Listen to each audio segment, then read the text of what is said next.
Hello, everybody. Welcome back to another edition of Cultural Matter.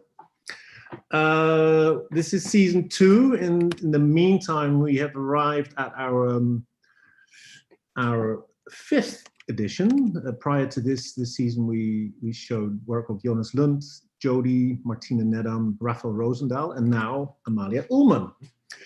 We're very proud to have her. And again, we briefly introduce Cultural Matter is a series that focuses on digital art and the way the digital is informed and changed the practice of artists, but also the intricacies, and to continue informing how they relate to art history and sort of how the works have really changed the way we deal with art.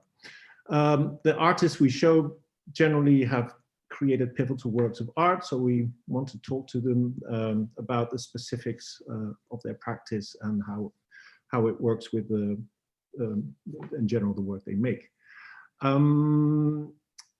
Of course, due to Corona, we used to have a physical exhibition and 2 talks in a venue in Amsterdam. Before the summer, we had to switch online. It's been a permanent switch. We're going to continue doing these talks online, and to sort of catch our missing exhibition format, which was always interesting because it was a way to sort of formalize digital works and have an audience relate to the works in a physical sense. We have created for the first time now a sort of edition page, which would function like an archive of the whole project. So that is the 2 talks and the project itself, the curatorial statement, and any other material that we find relevant. So today we are here with the first talk, the introduction. It's a conversation between Amalia Ulman and Susan Gibb. But first, briefly, we'll just show the project page. Yes, please, Jan Robert. Yeah, this it's a sort of official launch. It hasn't been it's announced yet, and it's not finished yet, but that's also part of it. It will grow along the way. Also, stuff that Amalia and Susan talk of tonight might be coming back at the platform as a text, as an image, or whatsoever. So I'm trying to find it, of course. Yeah, Jan Robert, show us. Live. Share screen. Yes, share. So we will be collecting. So this is the first project which will have a sort of online presence. So for visitors, they can find the live stream here, which will be archived after this talk, and the second one will be archived here, and more information will be found on this page. And we will retroactively start archiving the previous editions so that they can all be found here if you want to revisit a talk of an earlier Cultural Matter. Enough ado, Sanneke, could you? Yeah, have you been clicking around a little bit, which we highly encourage you to do, because it's not a static page, it's something that like it moves. Is basically a little sort of desktop. And then maybe when you are like moving around, I actually like will tell a little bit of what we are looking at. We are looking at snippets of a work by Amalia Ulman, and it's her work Privilege that she started in 2015. And I got to know the work of Amalia a little bit before, when she did her Instagram performance, Excellences and Perfections, about a girl that was trying to make it in LA.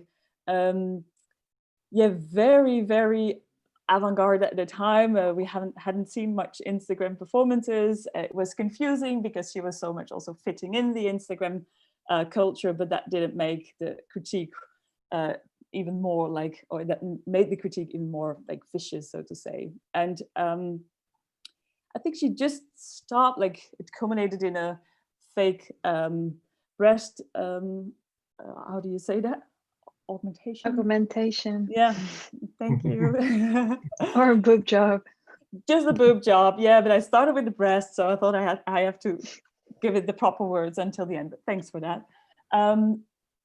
so that was Excellence and Perfections. And then not all too long after, she started with an equally critical, but maybe even more sinister project that was called Privilege, in which she had switched persona. She was now more of a Manhattan yuppie, so to say. Her colors like had drastically changed from the pinky, lovely colors of Excellence and Perfections. It was now red and more dark. You could also see the colors of the American flag in there, which hinted also a bit on the critique that was in there. And I found it even more cinematographic, maybe also because of the sidekick character that was introduced, which is called Bob the Pigeon, which directly reminded me of Lynch, but also the curtains, the black and white, there was a Lynchian atmosphere to it.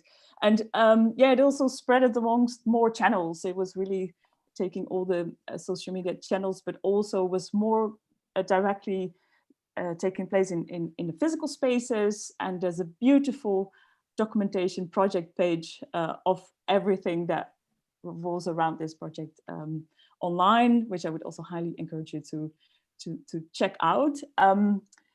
But yeah, enough of that. I think there's two people here that are way better at talking at the project. And I'm super happy that they're both here. So first of all, Amalia Ulman, the star of the show, the Instagram star, and now just a conversation partner for Susan Gibb, director of Western Front. And I know you from your time here in Amsterdam when you were curator of the platform If I Can Dance, I Don't Want to Be Part of Your Revolution. But I'm happy to see you again in a long distance, but you feel close again, which is super nice. So yeah, thank you, Amalia and Susan, for being here. And I'm gonna tune out and I'm gonna give the floor to you. For everyone on YouTube, you can ask your questions, but I will leave them for after the talk. Then Robert and I will be back to moderate them. So thanks, and yeah, Susan, Amalia, the screen is yours.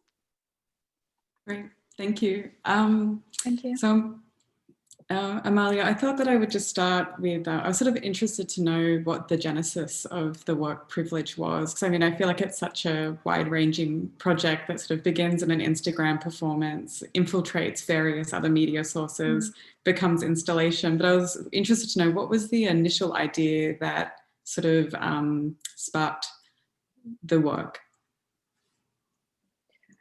Well, I think it's very hard to talk about Privilege without talking about excellences, because it's like one after the other and both using the same platform.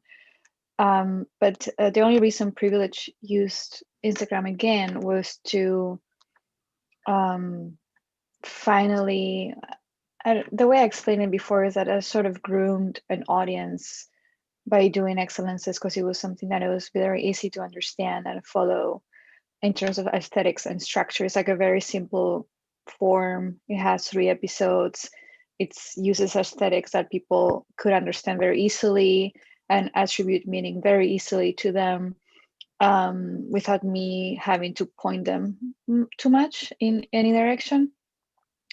And no one mentioned it here yet, but like before doing excellences, I have done a lot of works of net art before, and installations and video essays and stuff. So like I already was exhibiting quite a lot before doing excellences, and excellences was actually a low blow to my career in a way, because then people would think that that was like the only thing that I did, right? Which was very frustrating after years of doing installation work. So I think the reason of making something like Privilege was to do, I think to prove is like the wrong word, but like to finally show a performance where I was in power of an aesthetic that was created from scratch. Whereas, because in the other work, I, for those reasons, just like for people to be able to follow it the way I wanted, I had to like adapt myself to like things that already existed and like follow very closely like how these girls speak and how they dress and how But it didn't leave me much creative freedom in that sense, aesthetically, because I couldn't get too weird, because then people would totally see that, you know, oh, this is off. So I just had to copy. So in the sense, Excellences was very creative in the sense of trying to use fiction in a media that was never used for fiction before, in a very explicit way, where like I had a script beforehand. Some people knew it was already a fictional performance with a beginning and an end, but it didn't leave me that creative freedom to do whatever I wanted aesthetically. So I wanted to do that in Privilege and sort of add all the other medias that I've used in the past, right? So also installation, souvenirs, photographs, and all that. So it lasted for longer, and it was heavily influenced in the end by the US elections, even though I hadn't really thought about that originally. But that's what happens with these sort of live works, is that the feedback that you start receiving will might change the performance from like one way to the other. Like originally the pregnancy was like a big marker of like telling the story and showing how it's like a durational work. You know, it was just that the belly would grow and then it would be an end after 9 months, and that was it. But then Bob took over, people really liked him, so like the character of Bob kind of like grew more. And then of course the internet at the time was only about the elections, and people making memes about the elections, and so like it was impossible to ignore that was what was going on, so like I had to also incorporate that into everything else that was happening. So yeah, that's kind of how it happened. It's like I always intended to do like a second part in a way to like the first one, where I could be more free in a way to do weird stuff. Yeah, because I really remember when you're in the middle of doing Excellence and Perfection, being in part of conversations where people were really confused about if it was real or fake. And I feel like there was sort of a very different engagement that with Privilege, there's definitely more of a sense of how you've constructed characters. I was sort of interested to know, because I feel like there's sort of 3 main characters in some ways, which is the persona you make, Bob the pigeon, and also the high-rise itself. 811 Wilshire. I was sort of wondering, what was the order in terms of you sort of finding or constructing those characters, and where did Bob fit in terms of the planning process?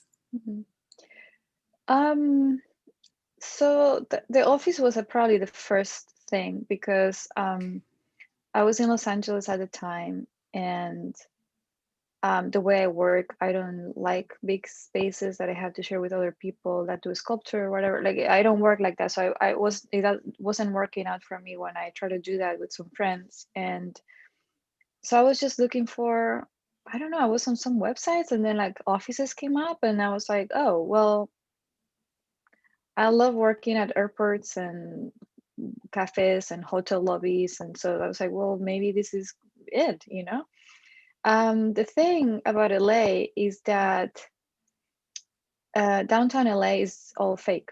Like it was built with the idea that Silicon Valley would happen there, right? But it never did. So it's like you have all these empty buildings with a few offices that are like rented by a lawyer or something, but most of it is like a ghost. And so the prices are very cheap. And I think people were confused originally about like how I could afford to be in an office, which it was a real office, right? Like I had a cleaner, I had a receptionist. I shared the floor with lawyers, accountants. But the thing is that in LA, there's so many empty spaces like that. In that floor, we had another 10 offices that were empty, and multiply that by every floor. Like there's empty offices everywhere. So I think it was part of like silent cinema and circus were a big part of this performance as well. Like obviously fiction, because the other one was more like naturalistic in a sense, like, oh, like we don't really know if it's fiction. Whereas in the second one, it's like, this is obviously fiction. This is so fiction. There's a sidekick that is a pigeon and speaks, like it's a very like blatantly fictional. And I think I was looking at that idea of Hollywood too, like how in LA everything was sort of fake, you know, like it. I'm not talking about like, oh, like fake people, like, you know, it's like how everything is built like a set, and it's like very like bad quality, and like it lasts a few decades only, and then it disappears. And a lot of LA history that I would found is just like things that existed for a while and never existed again, and they just get wiped out, and there's like no sense of preservation of anything in Los Angeles. And I think that was a big part of the character of the office, of that office in particular, is that it was an office pretending to be an office because it's in LA. Yeah. And I was wondering, in terms of with the persona that you made that sort of worked at the office, how did you go about sort of, what was your method for preparing for that character? Or, because obviously there's these moments that you see part of the performance on Instagram, but how, I kind of was like interested, what's the off camera of that, and how did that sort of interface with your like day-to-day practice as well? Well, I think I developed a way of working on it, on performing in general, with excellences. I would just go into character maybe like twice a week, and that's it, and then keep the material to be able to post during, you know, throughout the because I would really like, we go into character, we like wear makeup, we like wear a costume, whatever, like. And I think it's an easy way for me to keep it separated. I mean, currently working in film would be like I'm in character during the duration of the shoot, which is like, let's say 15, 20 days, 1 month, look, but you know, but like it stays there, like you don't go on and off and on and off, because otherwise you'd go crazy. So in a way there is like this discipline that, you know, I would go into character, like prepare all these things. And also at the time, I guess it was very important, all the Vine as a platform, like all these people. And because it was in the middle of the election period, there were a lot of unhinged people from both sides, like either Democrats or Republicans, because it was, and now it seems strange because Trump is the president and it feels like so, like it's such a given, but like back then it was not.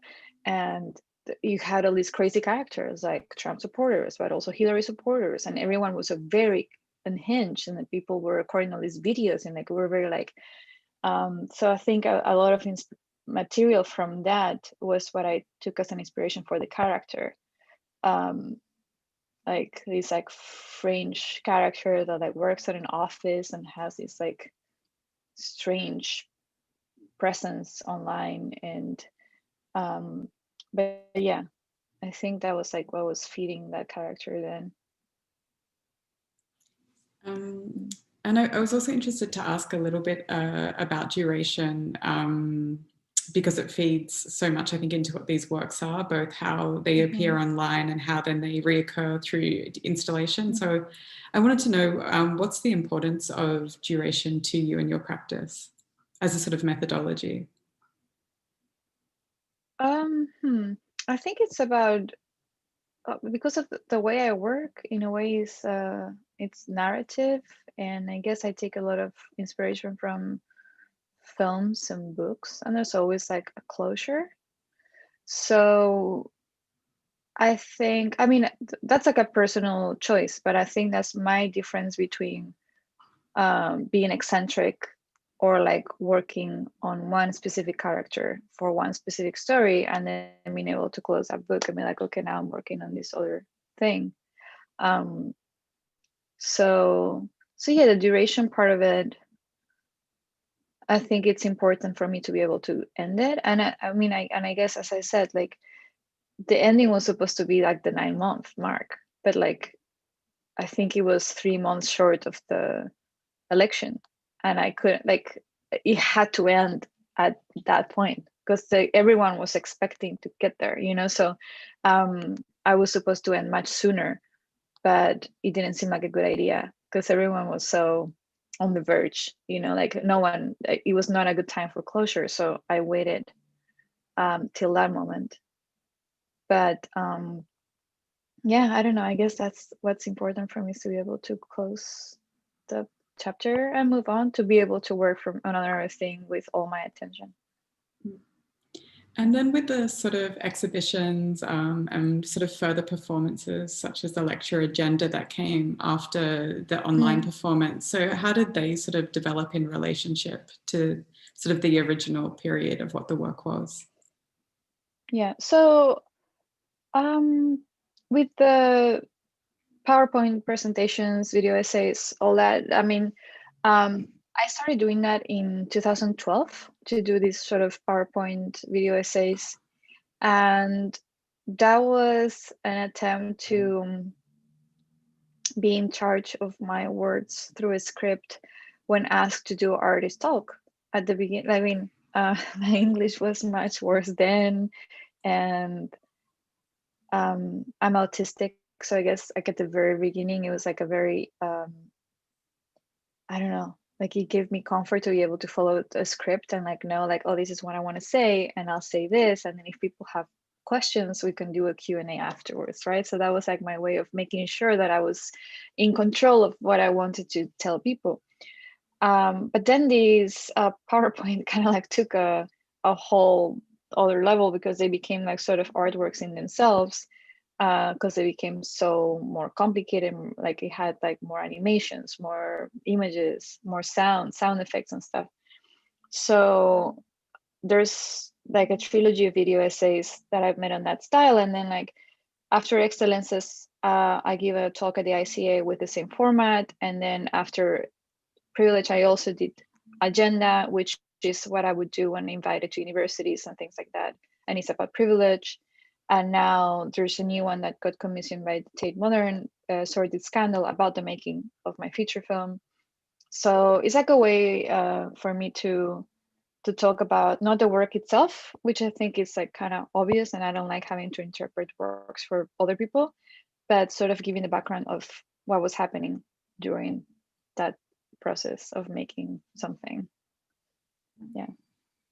And I also wanted to ask a little bit about the question of labor, because I feel like, or work, because it sort of appears across everything. So I feel like there's this sort of the labor that actually goes behind, say, being an influencer on Instagram, that it might look effortless, but it's not, or that the kind of white collar worker in the office. And I feel like you're always doing something very interesting based on labor, which is also very gendered. So I was interested to know a bit more about your relationship to those ideas. I don't know. I feel like my experience with all of that is a bit, how you say, antiquated, because I grew up in like a Latin American household and my mom was a trophy wife, which I think is like a lot of my peers don't have that sort of experience of like really like being surrounded by that energy of like, and so yeah, my relationship to like, let's say being a woman in labor and like how like you exchange, let's say a relationship or marriage or sex for security, money, or like, you know, whatever, has always been there for me because I grew up seeing that. And I grew up with my mom not wanting me to do that. That's another thing. She always raised me to be like, you read books, you know, you don't want to do this, you don't want to be trapped in a situation like this. But yeah, I feel like then afterwards coming out to the world, and I never, maybe it's because of Spain where I grew up, in like the province where I grew up, especially leftist and feminist in a way. I never felt that I was a girl. Like I don't know. And even growing up, I always wanted to be a boy. All my friends were boys. I never was the I never liked being a girl. Like that was never part of my what I wanted to do. And I felt like only when I moved to London, I started feeling these things. First, that I was really poor, that I was from a very poor country, plus an immigrant from Latin America, and then that I was a girl, I think that was like the biggest shock for me, like to be treated differently and not being allowed to hang out with certain guys in my class because I didn't have a boyfriend. Like all these dynamics suddenly became very apparent to me that I was totally not used to. And I think that's why at the very beginning of my career, they were so like such a big part of my work. Because I think because I was dealing with like a big like cultural difference in a way. I don't know. I was dealing with this stiffness of gender and dates and all this stuff that I was not used to. So yeah, I don't know. But I guess it's not really that I have an interest of mine to talk about these things, but more like just how things had happened to me, and I work with what's around me, and that's my life experience. I don't know. It's not something like in a way that I've chosen to focus, but it's more like something that is like I had to deal with, and then I make work based on, you know, my life instead of appropriating other people's experiences in a way. I feel like I have two questions I want to ask based on that, Yeah. which maybe I'll try and fold into one. Because maybe I'm sort of pointing towards the latest work you've made, which is the feature film. And I think one thing maybe with both excellences and privilege is, in a way, there's something very, it sort of tells a bit of an American story, or what it is to be like this sort of aspirational idea that's very American. And in your more recent work, you've returned to the context of Spain. And I guess I was interested for you that takes on these personas about how that constructs a public perception of your identity and what it maybe means to shift and move across cultural contexts. Well, yeah, I mean, but even if it was like a movie about Spain, Spanish and stuff, for example, the funny thing is that neither my mom and I are Spanish. So for a Spanish speaker, we do have like not me because I was almost born there, but like my mom still has like a slight accent. So we're also pretending to be it's something else. Like we're also performing these characters around us in Spain as immigrants, I think, like seeing things that they don't themselves see. So in that sense, but yeah, I'm very happy to be able to work about, first of all, in Spanish, because I think you being your mother tongue is like something, especially when it comes to acting, you can do things that I personally cannot do in English as much. And yeah, I mean, I have this like love-hate relationship with Spain, for obvious reasons. Because they colonize and stole everything from Latin America. But yeah, I don't know. I think my first work was about European aesthetics. By Walker Rover is about the economic crash in Europe and all these influx of Chinese imports and the situation at the time. This was like in 2012. And it's been part of my work for a very long time. The thing is that it hasn't really gotten the spotlight because it's been more like installation works and things like that. But yeah, I think it's always sort of been there, but it's hard because once you do something, it's hard to do something in Spanish or like in whatever language that is not English, because then people just won't look at it. Just it's very, so I think that's like why I started making works in English first, and then like now I'll introduce this and make people watch it with subtitles. Yeah. And the other question I had was also to do with sort of your really, I think, democratic approach to the media that you use in your work, or the way that you allow your work to appear. So not only obviously with social media, but I felt with Privilege, it sort of started to like infiltrate different fashion magazines and all of this other kind of more pop cultural media sources. And something very nice about how you're very open to the context that your work can appear in. So I wondered if you could speak a little bit about that.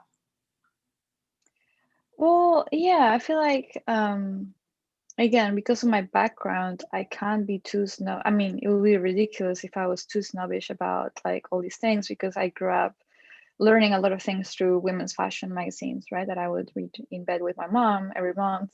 and like get these crisp magazines and like just like read them all and like look at all the catwalks and everything. And so I always think about that. And recently there's something that happened among all my friends and stuff, that no one wants to do anything online because of the repercussions of it. Because how it's like very like an unhinged situation online right now, that like everything is screen wrapped, twisted, like and people are starting doing a lot of private things in person, especially in places like New York, where like you still like have like a very big community of artists and things like that. And I'm also participating in that, but at the same time I feel very bad because I know there's like a lot of people that do not live in New York, do not live in London, do not have that experience, because I didn't have that, and I always think about that. And I think making the film is on those lines, because whenever I did installation works, the thing that made me the saddest is like, for example, whenever I would go to China and like you would talk about my works and show these works, people were like, wow, how can we see this? Like, why can't we see these works? And it's like, I know, like you have to live in London or New York or whatever. Whereas with making a movie and producing a movie, I can introduce all those elements, because in a way I see all my installations to be stage design. And so then I have control over stage design, costume, photography, everything, and like people can watch it from their computer in a way, and they can have the full experience.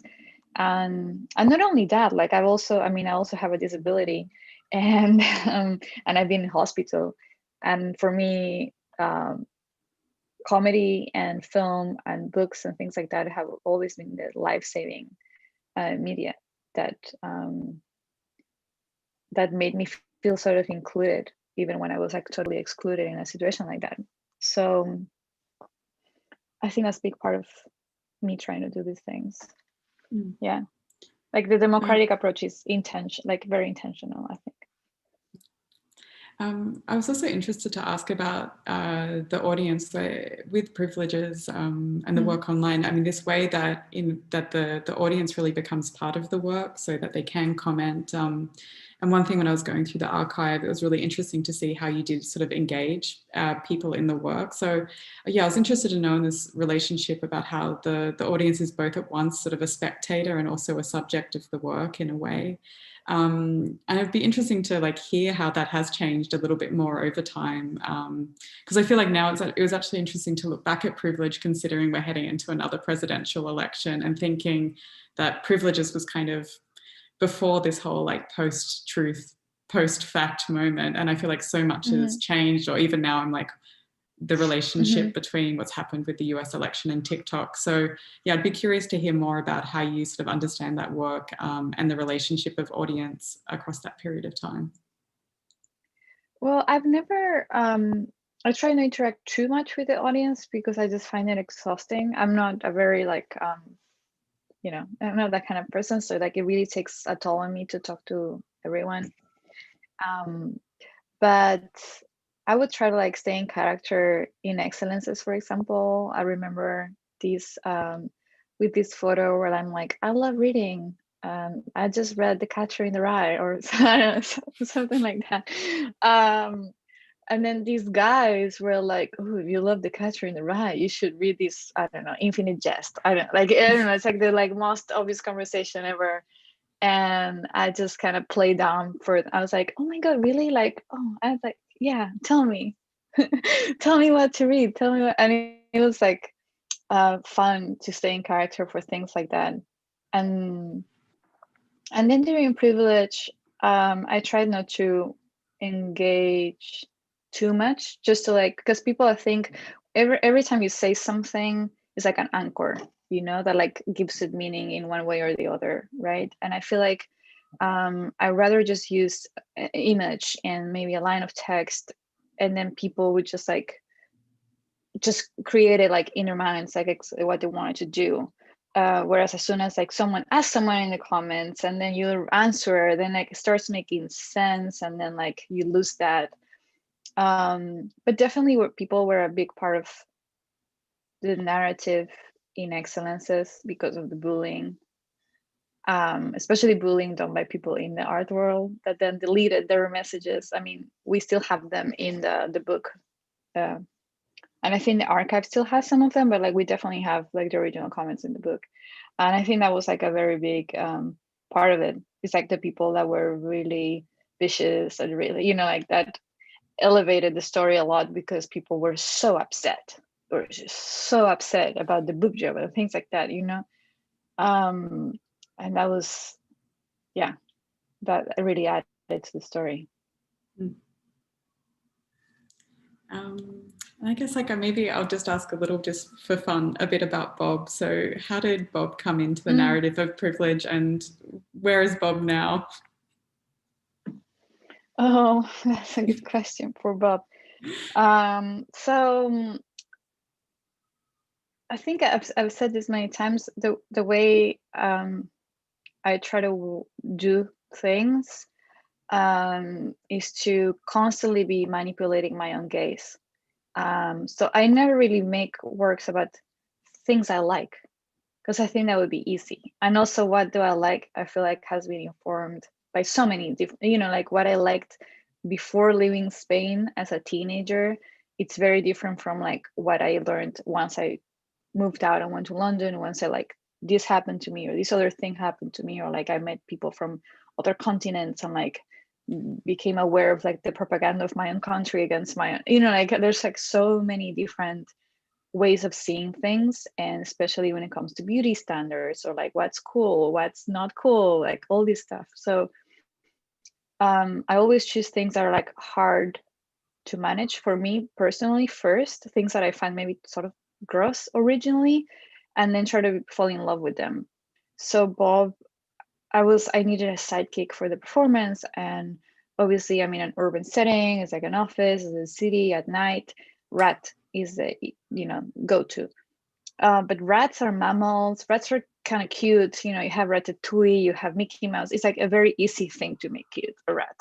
It's like super cute. They have little hands, like I think it's a mammal connection, it's like very easy to like engage with that. But then with the pigeon, I mean, not now, but like at the time, I was like, the fuck is with pigeons? They're boring. What do they do? They're these birds. They're dirty. No one likes them.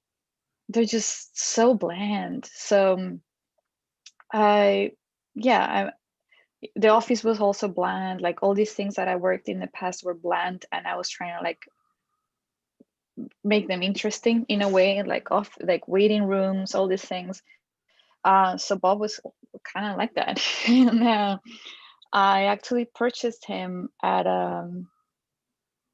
in Vernon, which is like downtown LA, at a sort of like a slaughterhouse. They also had chickens and whatever. And I bought him, and it was just for one scene, because originally I was going to use an animatronic from then on and just a pigeon for the one scene where he sneaks into the office, right? But then I don't know, he was really gross. He flew around, it was very loud, and I was like, oh my god, what am I gonna grab this thing now? This feels so weird. His feet are weird. I don't like him. So I asked my husband for help, and he stayed at my house. Like, I don't know, my husband was like, oh, let's just keep him for like a little longer, like 2 more days or 3 more days, and then that's it.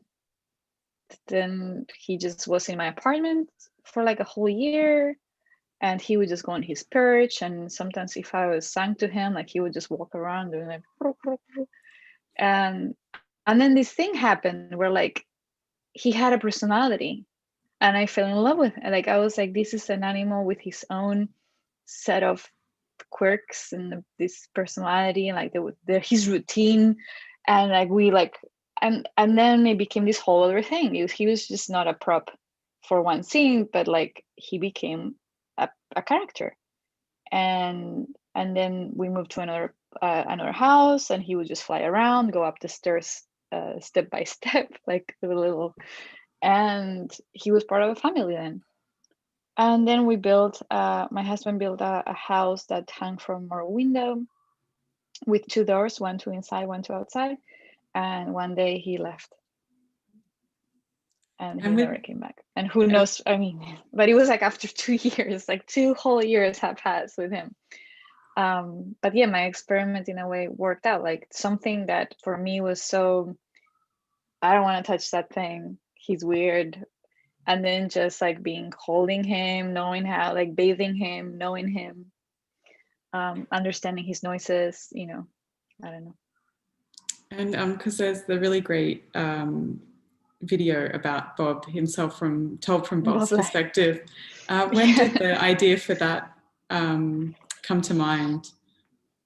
Well, I think just like his personality, just the way we would see him walking around the house and being demanding and being kind of grumpy, and like he was not like a friendly, like I know like there's people that like have friendly pigeons that like go in your shoulder or whatever. Like he was like meh, and he would just like stomp around, and like so like his personality, we imagine him being like that, like just grumpy, and like so then it was after the fact, after he left, I was like, we have all this footage that was personal, like it was not for the performance, we just had this home footage of him, and we just decided to make this video because we had put a camera when he left, so we have the footage of him abandoning the house. And also I guess when he was relaxed and falling asleep, his eye opens both sides, like from below and from above, so it looks like a mouth. And that's when the animation thing came into play, because I had that idea, because it looks like a mouth speaking, so that's like narration is all through his eyes while he's silent to us, but like he tells his whole story. Yeah, I don't know. I wonder, is there questions, Sanneke and Jan Robert? Is it a good point to open up? No questions yet. Maybe people are waiting. So once again, already like post your questions when you have them, and Jan Robert and I will keep an eye. But for now, you can still go on. Yeah, I can think. But I guess but Jan Robert and I can also already like join the conversation if you want. Maybe I think it's nice to get some outside questions in. Yeah. If you have some. I think we're happy.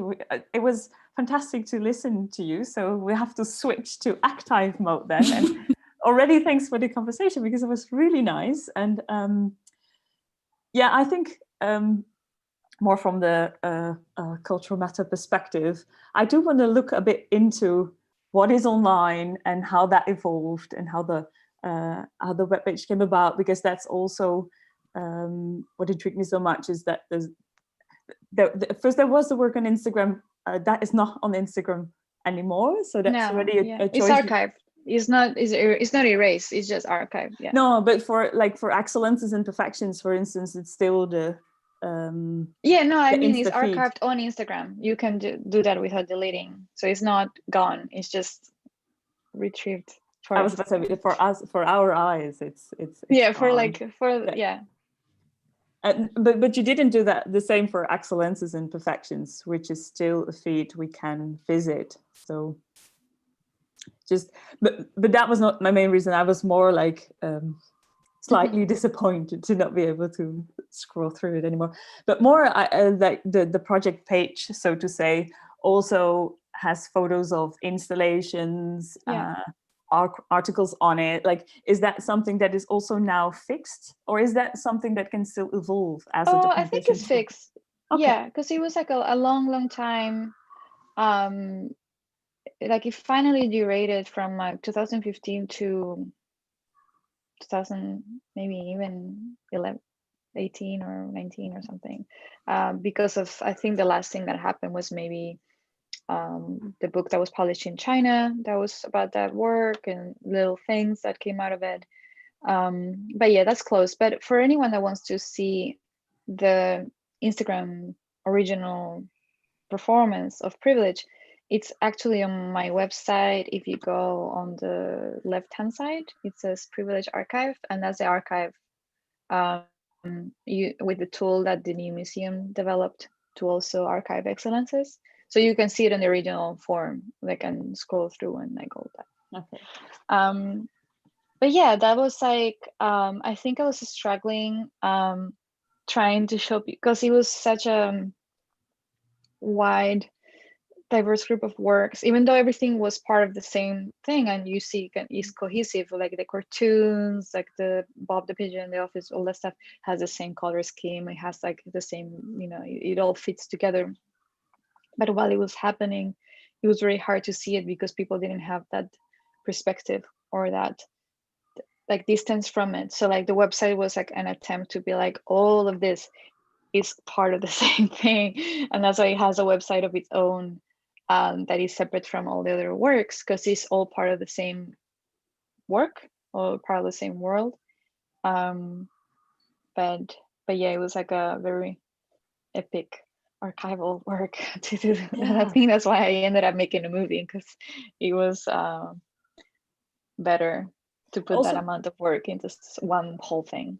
Yeah, I think so, also because there's such a clear tendency towards narration in your work that maybe you lose a bit of that when you let us free in an archive, in which is also intriguing, because you're reconstructing, since it has so much cinematographic quality, you're reconstructing a narrative, but maybe you want to be taken a little bit by hand and say like, this is where it starts and this is where it ends, perhaps. Yeah. So yeah, that's why I had that book published, and also the website is sort of in a way to like have everything together and for people to be able to like live through it and be like, oh, like now I understand like what's happening and like where it, you know, where it starts, where it ends, and all these things. And you never have the urge to get back to a persona, because that's the beautiful thing, maybe when you close it, that also by doing that the persona like disappears from your practice. I never had I think it's because I devote so much time and effort to like one thing that then I'm totally burned out after. I don't know, like it took me a long time to get back to excellences and enjoy it, and it'll take me again like a few years to go back to privilege and enjoy it again. But yeah, I think the reason why excellences is on now is because now like I could sort of gone full circle to really enjoying that work, and I'm thinking that it's good, because for a while like it really bothered me and now I'm like, I actually really like it. Cool. I'm happy to hear. And in the meantime, I see we do have our first watcher responding on the YouTube chat, which is Minara, who thanks you for the inspiring talk and asks, can you tell a bit more about the tension between using Instagram as it's supposed to and using it as a platform for your own creativity? Well, I just really like ready-mades, and I think at the time that was the one thing that was readily available and that everyone was using, and that was it. But again, if it had been another moment, it would have been another platform. So my interest was never just Instagram itself, or you know, it could have been anything. I just think I'm a very visual person, so like the fact that like it's mostly photography and very little words was helpful for me, in opposition to like, I don't know, I feel like YouTube, there's a lot of speaking to the like, you know, it's like a different kind of thing. So as a photographer, I think I was more like interested in using Instagram. But I've always used everything for my own creativity, creative impulsive, since forever. I don't know, like I think since I was 16, I would be online on the internet, whether it was live journal or whatever, but like that was the way me and my friends used it. So yeah, I don't think it was hard for me to do that. But it's definitely harder for people to understand from the outside that they're like, what they're looking at is not just like, I don't know, a series of self-promotion or like, you know, just that. And even now, like I have the struggle because I know that it would be very good for me to have a very promotional Instagram. You know, I would receive a lot of products for free and like I would like be able to promote my movie or whatever, but I just don't, I can't do it. I don't know, there's something that I just can't fall into that, but that's just me. I don't know. Yeah, that's probably just you being a critical artist. And I think what you do is also, like, I'm highly intrigued by institutional criticism or institutional critique on the web, which always makes it way harder than in the exhibition space. And I think you had to use Instagram, so to say, to really mimic the framework that you were actually criticizing. But it's we're used to look at this kind of critique in an exhibition space, and I think in an online realm, it's easily understood, but makes it the more interesting if you manage, so to say. And I guess it's also yeah, sorry. I was going to say with in privileges though too, I mean, I guess you sort of showed up the sort of cynicism of how that self-promotion works, because I know that there was some were counterfeit ads, but also some of them were sponsored ads. Real, yeah. Yeah. But also another thing to take into account that was very important, for example, for the first work, is that Instagram used to be chronological, which is something that has been lost. So I don't think like the same thing would work now, because sometimes I see like photos from my friends and then I go into their profile and that photo is like from like 2 weeks ago or something, and I'm like, wait, what is this? So I think that's like the one thing that at the time really was really important for the work, is that it was one by one, like little like drops that mounted out to like a whole story chronologically with beginning and end. Like I feel like today would be like, how do you do that? Because you like, it's all based on other things. It's not based on time, it's based on like popularity of images. So like it would be very hard to create that sort of narrative with how it works now. And I feel like at the time we also had Facebook, and that was the problem of Facebook at the time. It's like it was not as linear, it was not as like stiff, so it was harder to like create a narrative because it was more like sprawl out, and things like received like different priority to people depending on like how many likes they had or whatever. So I think that's the only one reason that platform was chosen then at that time for this work. Today I wouldn't be able to do that. Yeah.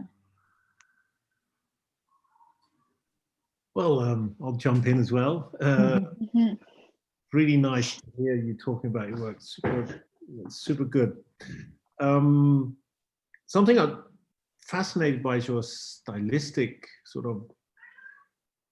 It seems like in the beginning you have a very graphical sense. There's a lot of text and line drawings and sort of layouts, and it's like you're sort of shopping in. As you said, you love ready-made, so you're like shopping in templates and sort of stock photography, and you're just grabbing. And it's a makes total sense. You made a book as well, of course, and then you have all these installations with curtains and carefully decorated spaces, like the sort of these interiors of shops or something that are like perfectly designed, which of course to privilege really comes together. And Sanneke and I were like always sort of, this weird Lynchian sort of Masonic vibe hanging with deep red curtains and the checkered floors, and the whereas in the early works it's more these interior sort of, I don't know what it, but it's very consequent. And then the last project, you like, boom, you really, I found that very impressive. You sort of totally style shifting, bam, bam. How do you do this? Sort of, how do you set up your stylistic plan for a project? Walking around. I think that's like, since my very first video essay, that was like the whole point. I really enjoy going to malls. I really enjoy traveling and seeing how people will decorate their homes, and how stores, like how window shopping has different trends, and like so I think a lot of that fits into my work. Yeah, like that. I feel like it's all about like how people in a way express themselves, but even in ways that they don't even aware of in a way. So that's why I've always been interested in fashion, but not like because I love shopping or something. It's more like how people present themselves and create like a character for themselves that they present to the world. And also that's why I've always been interested in plastic surgery as well, like how people decorate interiors and things like that. But I guess I love working with what's current, what's contemporary, and sometimes it's very hard because what's there already, it doesn't have the distance to be vintage or like appropriate in that sense, or it's not futuristic either. It's just shitty. Like it's just kind of like ugly. But that's going back to that idea of Bob, or like falling in love with something that, and asking yourself, why am I so repulsed by this design? What is this that's just making me so uncomfortable? Why? So yeah, I don't know. That's a constant question in my work, I think, but it has to do with colonialism and the gaze and different kinds of seeing the world, and like being able to be flexible with that, I think. I don't know. So yeah, about walking around. Yeah. No, that's great. And you mentioned, I was wondering this because it's often, as an artist, you have like a sort of aesthetic emotional relationship, and it's sort of, oh, this really fires me up, or but you bring in sort of repulsion as a sort of starting point, like, oh, this is like a dove, like I don't care, or stupid apple, and then you sort of switch sides slowly. You start internalizing or actually accepting the beauty of it as it, that kind of path. So you really start with the elements you wouldn't normally choose. Sort of, okay, repulsive or uninteresting, boring, and I'll just start with that and see where it takes me. Well, I think, I mean, a lot of it, first of all, I'm Argentinian, and I think in Argentina, like, because it's a ex-colony, everyone looks at each other with very critical eyes of like how they look racially, but also how they're dressing, like if their clothes are imported or not, or like all of this stuff. But also my parents they're Generation X, and they are, I don't know, my dad's more like punk or whatever. My mom is like new wave, indie, whatever, and it's all about being cool.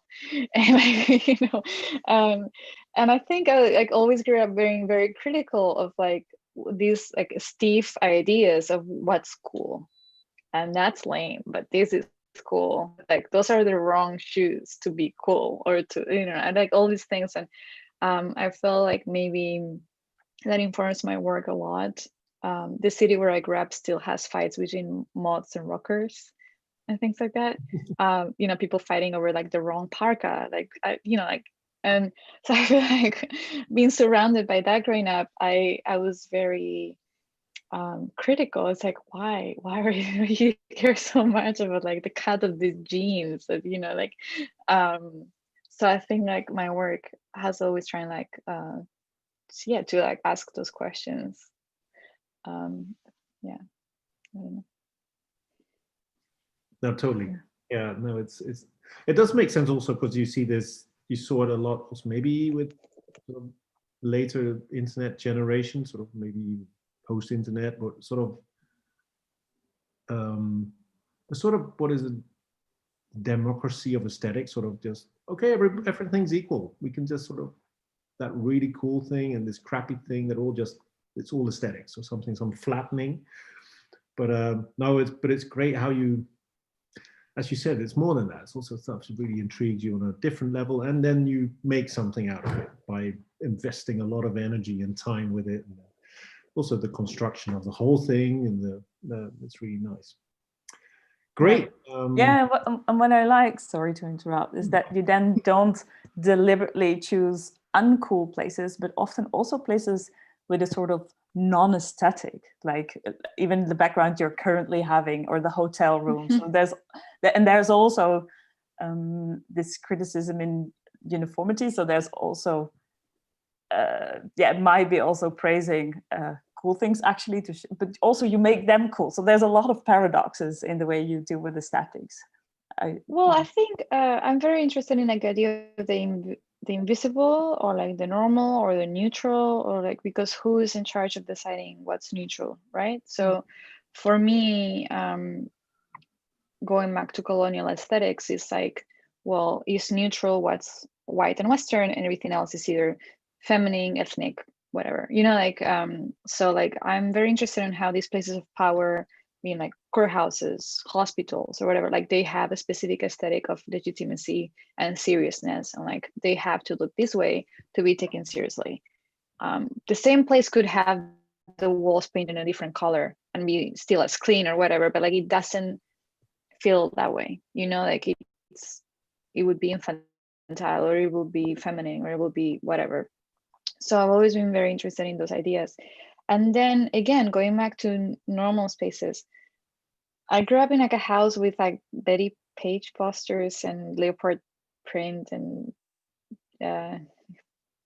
fuchsia walls and like yellow walls and things like that. So for me, the normal spaces of my classmates' houses were very exotic. So I think it's like also my kind of like different, because I see these things as like exotic spaces. And I think I see them with those eyes, which is rare, which is like for most people would be like, oh, that I don't even see that, and I see this other thing as exotic. But for me, it's like, no, from the other way around. So I think that adds to the work, that I generally interested. It's not ironic or anything, like there's like a genuine interest in these spaces. Yeah, because I find them like different.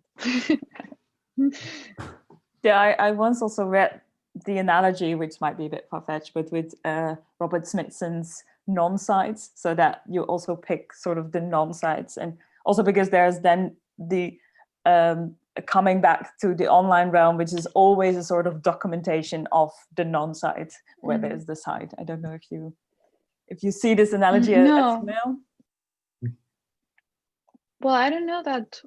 What are you referring to? I read it on the internet, but I read an article about your work in which this reference was being made, and I don't read all their but I kind of like it also because documentation plays such a huge role in your work, when you can say that every picture on Instagram is a documentation of a performance that already took place.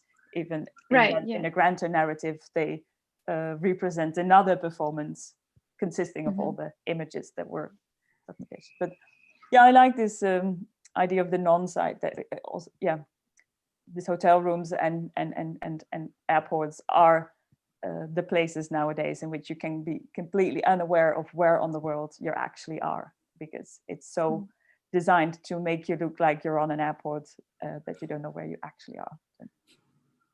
We have another question. Oh, go. From Niels Adink. Again, thanks for the talk. There's a sort of, can you explain a bit about the start of a project, and specifically a project, an Instagram project probably, how to deal with having no followers, and knowing the impact of posts, how much is tweaked because of this? So that's, of course, the interactive aspect of it. Did that sort of offset? You said a bit about it. Does that sort of that weird interaction you have, did it sort of inform how you told your narrative, or you were like, I'm just going to cut off from that? I usually just don't pay much attention to it. I sort of just release things, and then whatever, I don't care what people say or anything. I try not to look much to it. So yeah, and the no follower thing.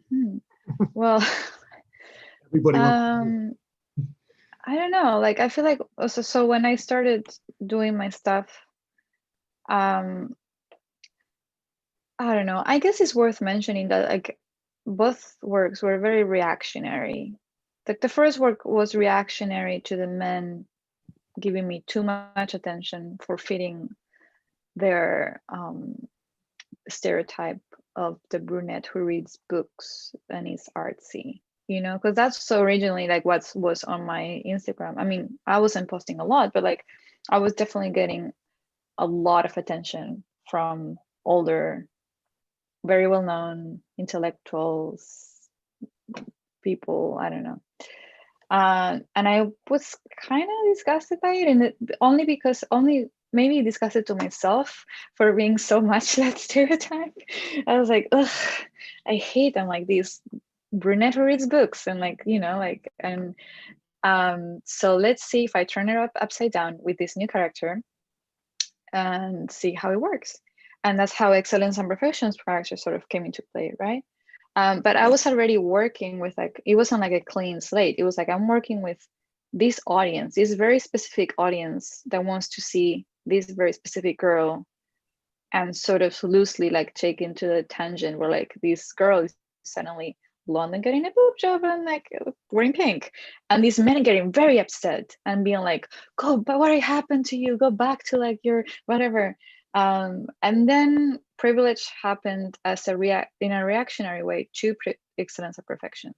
People who really liked that work were really into how girly and pink and like all these things were, and wanted me to be that character in a way. You know, I was getting a lot of requests to be like a selfie feminist and like, oh, could you like join this campaign and like do that thing? And I was like, well, I can't, because I was a character that doesn't exist anymore. I can't, you know, like I don't have my hair, it doesn't look like that anymore. Like I don't have those clothes, and privilege was like the character and the aesthetics were like reactionary to Excellence and Perfections. So the follower thing, I feel like I didn't begin on a clean slate. I already had like a following that sort of became bigger as soon as things got crazier, but also I was just using, and I said this like a million times, just if you're a girl and you look cute online, or any image, like any image of, that's why images of women are used to sell products constantly, you know, forever and ever. That's because people look at them, people pay attention to them, you know. So I feel like, I don't know who asked this question, but like, if that's all you want, if the follower is all you want, you can get a BBL and a huge ass and you'll get the, you know. So in that sense, it's like a very easy strategy to get followers, because that's just like the oldest trick in the book. But yeah, how things come into being, I don't know. I mean, I'm like, I have visions of like finished works. I don't know, like it happened the same with the film. I had this sort of thinking about it, and then I suddenly have this film from beginning to end, all the scenes, everything, and then I just have to do it. And generally it looks very much the same way I had it in my mind. So I really can't explain that. I don't know. There's not really a process. That's the thing. It's more like a thing, like explosion. But it's nice to hear that, because like I think that's like when I was sort of looking through your website, I just like everything feels like such a complete world, and it's I mean, it's really impressive to see, because it's like how that world is so detailed, yet there's so much life in it as well. So yeah, I was also curious, in like, how does this come into being at what point as well? Well, it usually it's always been tricky, because I don't keep sketchbooks or anything like that, or like inspo blogs, or, you know, like I don't do that. But I guess I think a lot for a very long time, or I look lazy for a very long time, because I just think and think and think about these things until they're so well formed and crystallized that the only thing that's left to do is to put myself to work and just finish it in like this, you know. If it's a video essay like Sordid Scandal, it would be like, let's say 2 months, just, you know, a bit like just already knowing where it's going in a way. And yeah, like with the movie and everything, obviously it took much longer for obvious reasons, but in a way it's like, yeah, you have all these things and you just have to put yourself to shoot it, and and do it.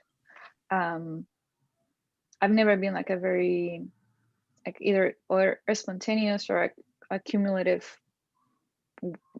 person in the way I work. I never done that. Yeah, kind of envy that.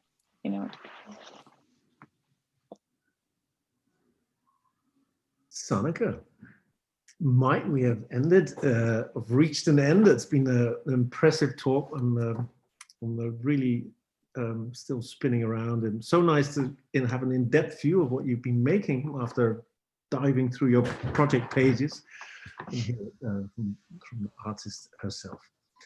There's no more questions, and I think it may be a time to sort of round it off. Sanneke, do you have any addition?